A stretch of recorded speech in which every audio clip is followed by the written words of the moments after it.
नमस्कार दोस्तों, कैसे हो आप सभी लोग। आई होप कि आप सभी लोग अच्छे होंगे। और जो जितनी भी अभी तक जो वीडियो हैं मेरे द्वारा अभी तक जितनी वीडियो डाली गई हैं वो आपने देख ली होंगी। तो आज हमारा नया टॉपिक है जिसमें हम पढ़ने वाले हैं आज हम ऑटिज़म के बारे में। और मैं आपको उससे पहले बता देना चाहता हूँ कि जो ये चैनल है हमारा ड्रीम नौकरी अध्ययन जो चैनल है, ये हिमाचल में विशेष शिक्षा के क्षेत्र में गुणवत्ता के साथ टैट कमीशन की तैयारी करवाने वाला पहला ऑनलाइन चैनल है।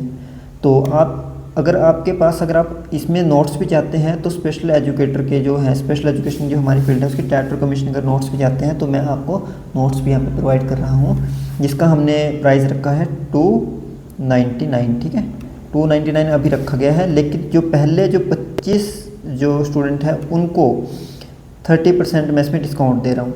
और ये 299 कितने दिन के रहेगा? जब तक आपका एग्ज़ाम नहीं हो जाता, जब तक आपका एग्ज़ाम नहीं हो जाता। और उसके बाद क्या है कि अगर आप इससे ज़्यादा चाहते हैं तो मैंने एक 599 का एक रखा है, उसमें मैं क्या करता हूँ, इसको 6 मंथ के लिए आपको मिलेंगे। ठीक है, 6 मंथ में आपका सिलेबस कंप्लीट हो जाएगा लगभग, है ना। तो उससे आप नोट्स वगैरह सब कुछ बना सकते हैं और ये आपको PDF फॉर्म में, PPT फॉर्म में आपको मिल जाएंगे।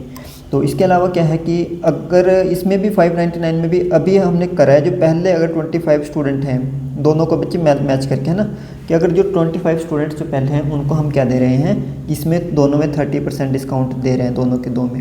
तो आप काउंट कर लेना, मैथ तो आपका अच्छा होगा ही कि आपको कितने तक का पड़ेगा ये, तो उसके हिसाब से आप देख लेना।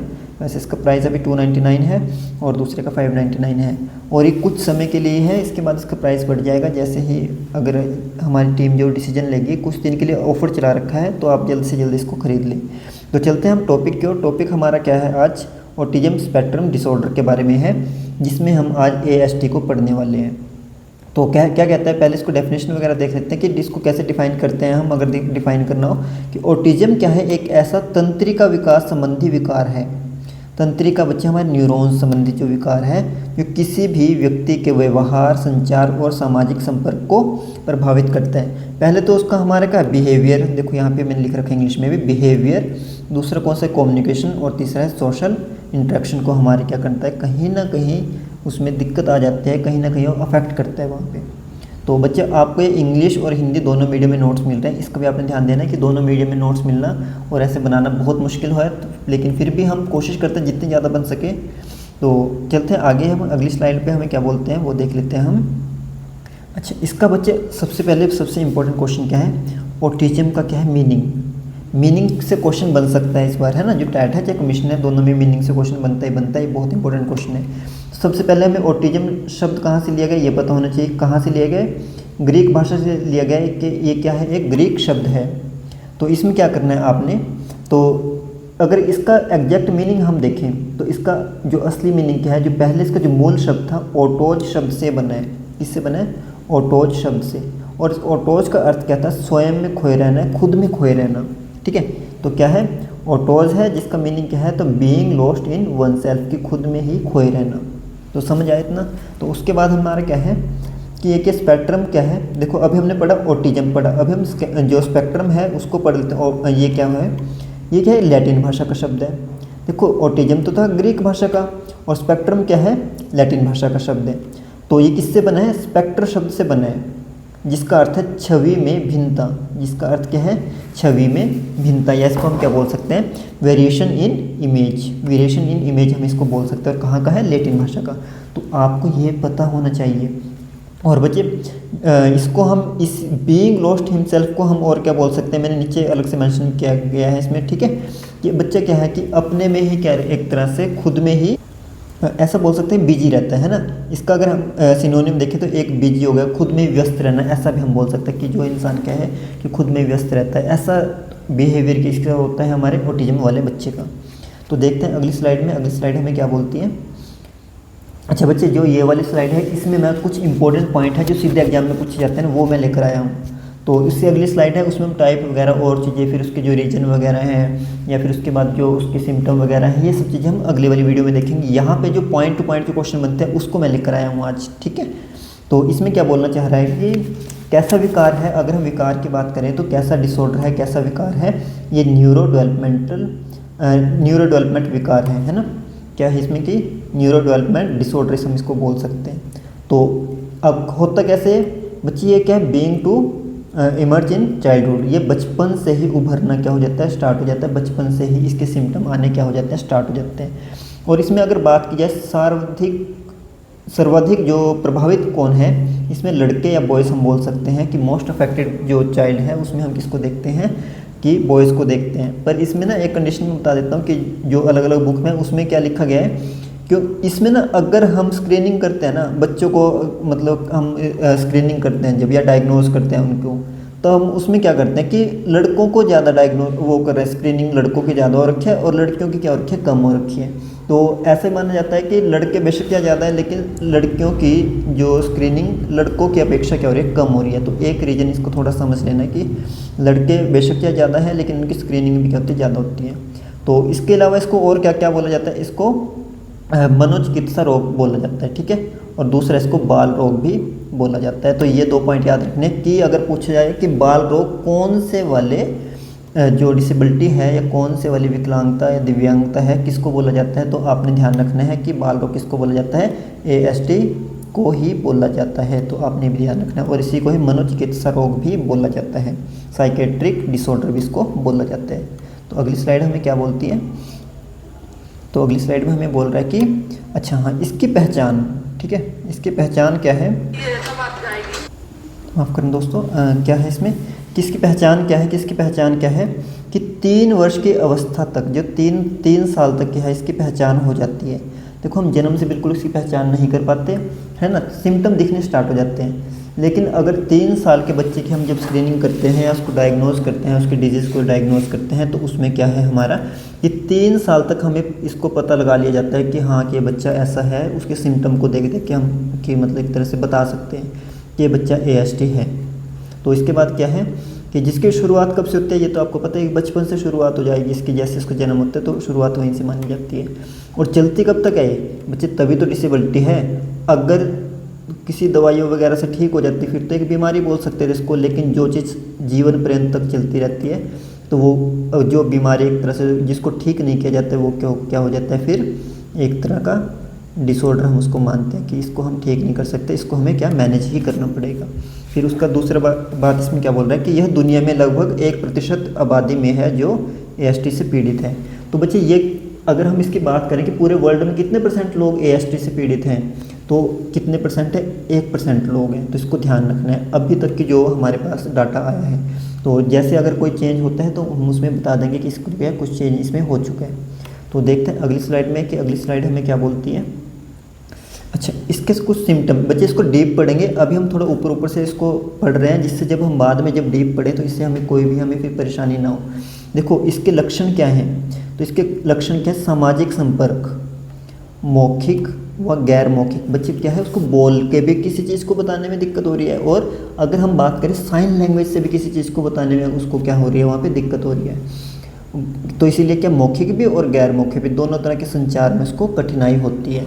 और एक और जो इनकी मेन बात क्या है कि दोहराव वाली गतिविधियाँ या व्यवहार वो करता है, क्या करता है कि ऐसा बिहेवियर करता है जो क्या है रिपीटेटिव हो, जो दोहराव वाला हो, और क्या है वर्बल और नॉन वर्बल जो भी हमारी क्या कम्युनिकेशन में कहीं ना कहीं उसको वहाँ पे डिफ़िकल्टी या कठिनाई आती है। और हमारी एक और बात क्या है कि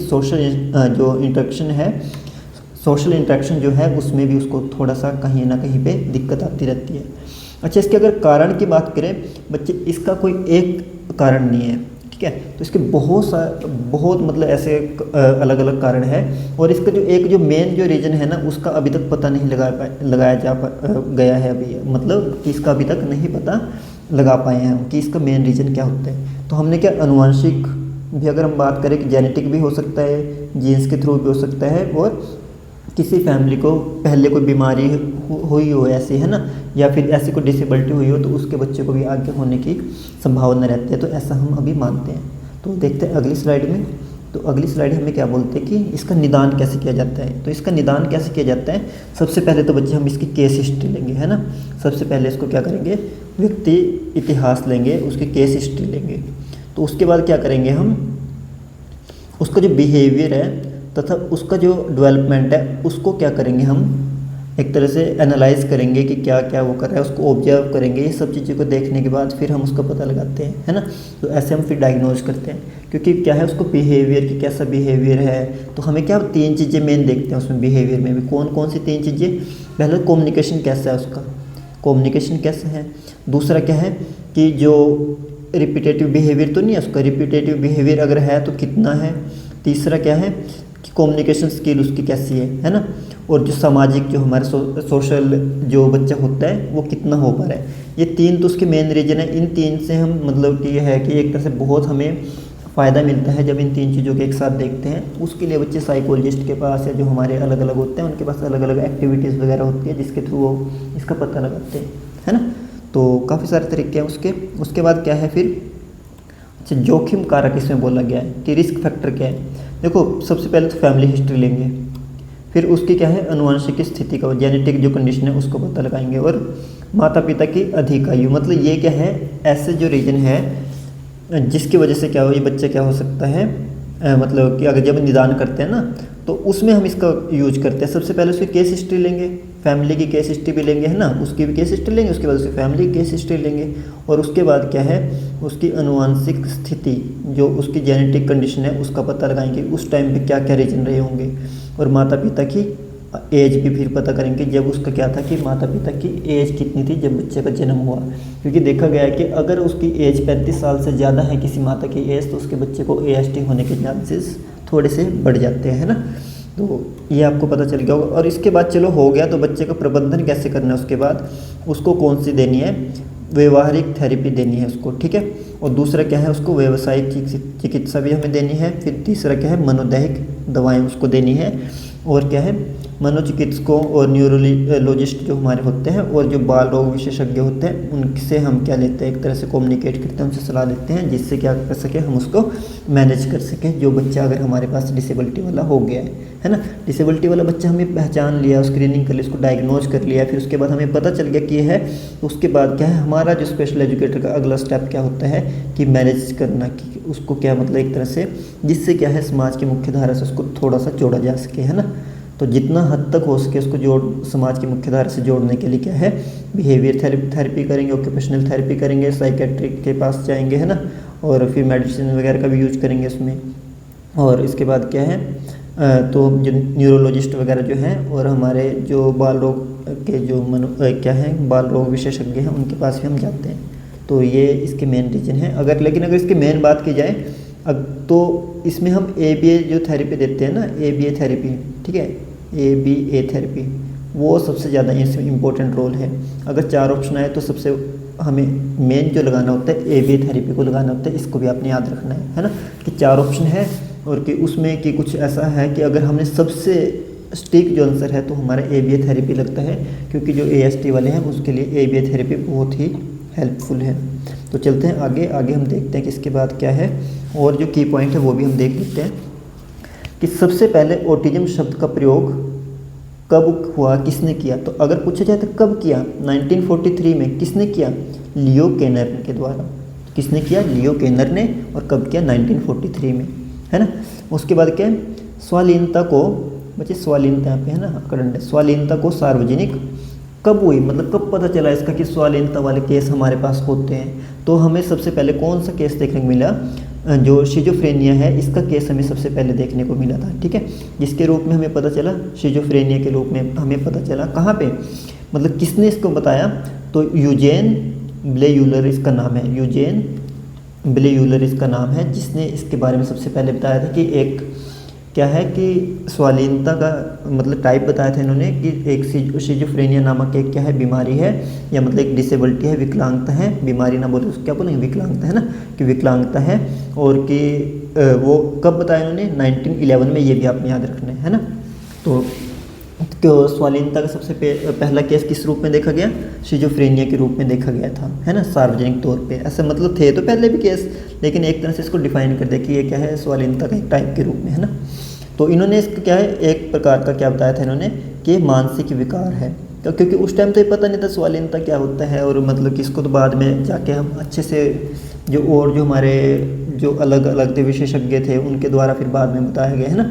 लेकिन सबसे पहले इसको क्या बोला गया था, एक मानसिक विकार बताया गया था, है ना। किन के द्वारा बताया गया था, ब्लेयूलर जो हमारे हैं इनके द्वारा बताया गया।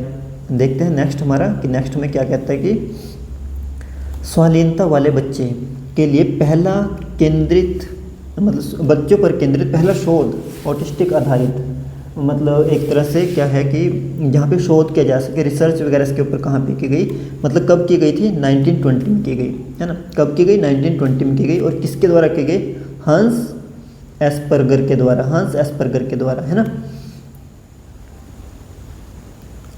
तो इसको भी आपने इतना याद रखना है कि स्वाधीनता वाले बच्चों के लिए जो पहला शोध, पहली रिसर्च कब हुई थी, 1920 में हुई थी, ठीक है। और एक ना ये इसको मैं बता देता हूँ, इसको हम आगे डिटेल में पढ़ेंगे। तो हंस एस्पर्गर है, जो हंस एस्पर्गर ने एक डिसेबिलिटी बताई थी, मतलब इसी का ही स्वाधीनता का एक टाइप बताया था, ठीक है, जिसको हमने क्या बोला था, एस्पर्गर सिंड्रोम बोला था, है ना, एस्पर्गर सिंड्रोम बोला था। और कब, 1930 से 1940 के बीच में इसको इन्होंने बताया था। तो आपने इसको ऐसे याद रखना है, ठीक है।